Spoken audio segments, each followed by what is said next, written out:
Uzziah was an important king of Judah. If this is your case, watch this video until the end and you will meet who really was King Uzziah in the Bible. Well, first you need to know that Uzziah was king of Judah between 792 and 740 BC. He was the son and successor of Uzziah on the throne of the southern kingdom. Here it is worth remembering that after the death of King Solomon, Israel divided into two kingdoms, with the kingdom of Israel to the north and kingdom of Judah to the south.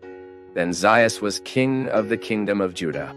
Just for you to understand a little more about the historical context of that time, while Uzziah ruled the southern kingdom, and it was during the reigns of these two kings that these kingdoms experienced the longest period of prosperity and power since Solomon's death. The name Uzziah comes from Hebrew and means Jehovah is my strength or strength of Jehovah. Many scholars believe this was the motto of their government. Uzziah is also called alternatively by Azarias and means Jehovah has helped. King Uzziah was only 16 years old when he began to reign, and he reigned for a long period of 52 years. Even there is a possibility that Uzzians have reigned jointly with his father Amaziah since a few years before his death.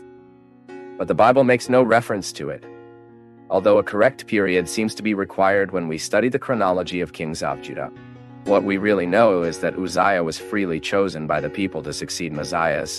When Uzziah climbed the throne, he reformed the defenses of Jerusalem and reorganized the army, bringing new technologies in the rearmament, as his father's foolishness had weakened the kingdom's defenses. King Uzziah also consolidated the position of the kingdom of Judah on commercial routes and reopened ports and important industries. With that, he provided great prosperity to the kingdom of Judah. Uzziah also carried out successful campaigns against the Philistines and Arabs, as well as collecting taxes from Ammonites and other peoples. During his reign, King Uzziah also built fortresses in strategic locations of his kingdom. Uzziah invested a lot in agriculture and cattle breeding. His reputation, due to the following victorious campaigns that he undertook, reached Egypt. Even archaeological excavations accurately confirm the biblical accounts of the period of Uzziah's government. Unlike the northern kingdom kings, Uzziah was not a king who became known for causes of corruption, especially religious corruption. The Bible says that Uzziah began its reign fearing, seeking, and yielding worship of God. He did what was straight before the Lord, and God blessed him. He was very loved by his people and recognized as a great king.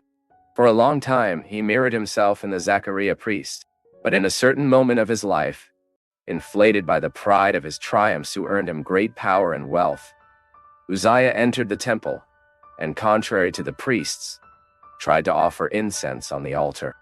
This right had been conferred by God only to the priests, but Uzziah wanted to claim that right to himself. Then King Uzziah was angry with the priests who tried to prevent him, and still in his fury was wounded by God with a leprosy that soon arose in his forehead. Because of his illness, Uzziah was forced to live the rest of his isolated life and pass the administration of his kingdom to his son Jotham.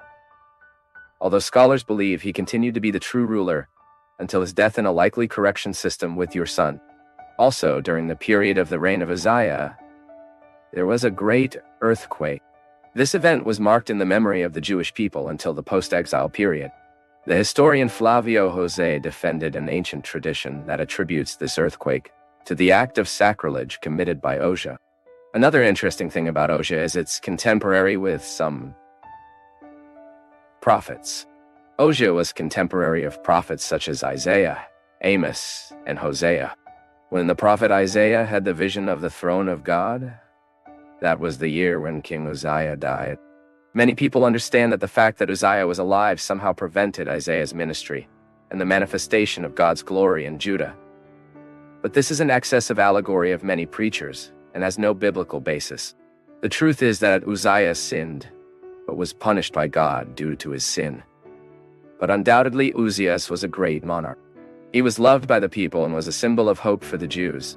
So much so that after the death of Uzziah, many kings who displeased God climbed the throne of Judah and eventually led the people to paganism and poverty. So even with the shame of her last years because of the sin she committed, when Uzziah died, there was a period of national mourning. Uzziah's death left the destabilized nation and the people desperate for some comfort. The greatest king who had ruled in Jerusalem after Solomon was dead, and the crisis had settled in Judah. So it was in this scenario that Uzziah went to the temple and his eyes were opened to contemplate the true king of the nation. The throne of Judah was empty, but the throne of the universe was busy. In that view, the prophet Isaiah understood that King Uzziah had died, but the king of the whole universe was alive forever.